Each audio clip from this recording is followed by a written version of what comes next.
It's a long way from 1997, when a scandalous tale of Milli Vanilli launched a VH1 franchise that would become beloved by music geeks and those simply interested in gossip and tears.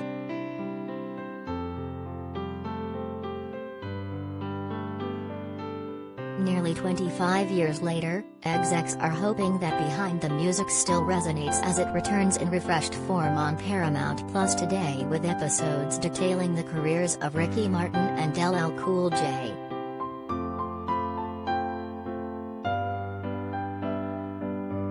The show evolved into a signature series for VH1 as it dug into behind-the-scenes drama of marquee artists, Blondie, Metallica, and pop culture punchlines, Tiffany, Bay City Rollers.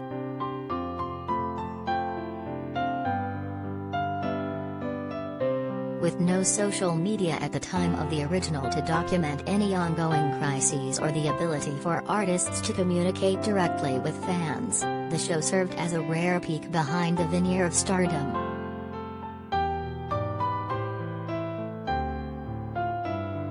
Drugs, divorces, among band members and spouses, illnesses, triumphs, all were hallmarks of the show.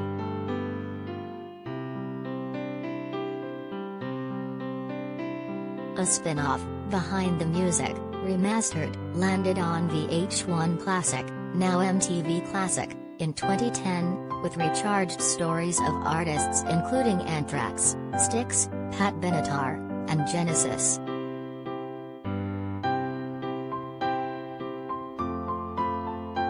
This new batch of shows, which began filming late last fall, includes one newcomer to the franchise, Latino rapper Fat Joe, whose September 9th episode closes out the first round.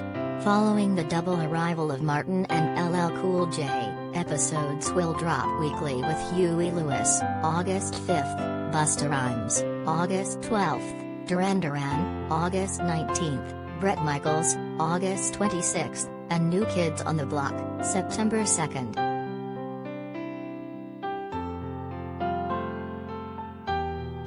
The second half of the season, which doesn't have a start date or full lineup yet, will kick off with Jennifer Lopez.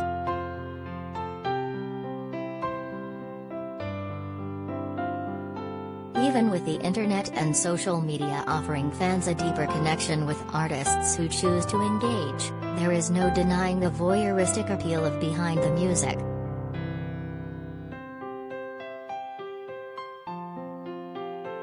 Martin, now married with children, tears up in the Paramount Plus series while watching footage of himself from his remastered episode talking about his struggles with coming out as a gay man.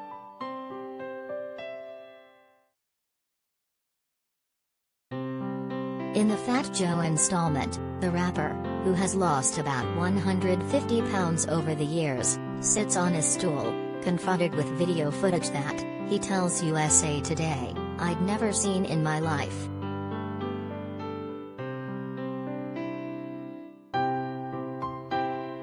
Historical moments with his best friend, the late rapper Big Pun, were particularly wrenching for him to revisit.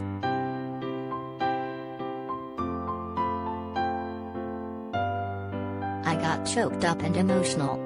It's weird because it's almost like that's what they want you to do and you don't want to give it to them. Like Fat Joe, he's the tough guy.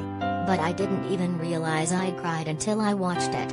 Every time I talk about Big Pun, it hurts me.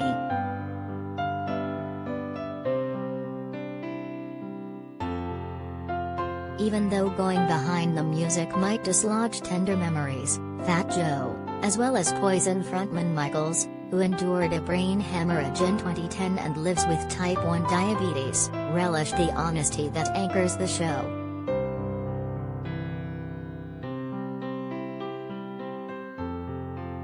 This is Michaels' third intersection with the franchise, both with the band and as a solo musician. He tells USA Today that his primary goal in revisiting was to keep the story relevant.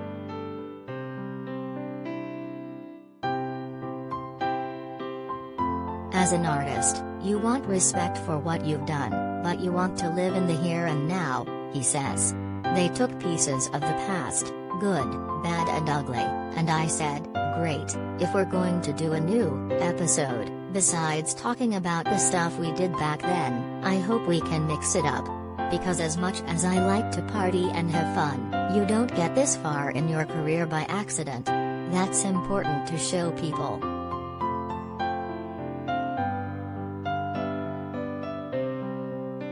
Extracting genuine responses from the artists was important for the authenticity of the show, as well as to remind viewers that stars have feelings, says Jennifer Demme, executive producer for MTV Music Production and Development.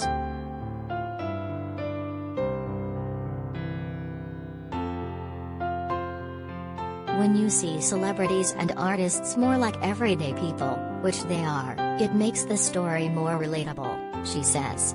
It also helped them refresh their minds.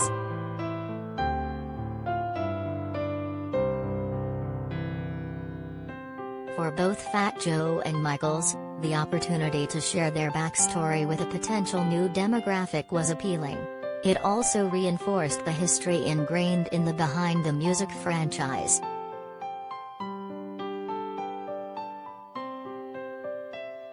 I always thought it was prestigious. I always said to myself when I was younger, I want to get a Behind the Music. It's a very sentimental thing, Fat Joe says. My life is pretty transparent and I like people to learn from my wins and my mistakes. I don't think we can educate the new generation without teaching them about the mistakes.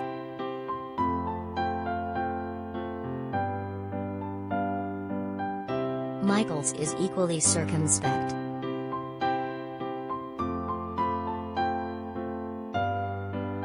I am honored and I am grateful, says Michaels. I've taken a couple of hard knocks on the chin and I've made a few less than reputable decisions in my career.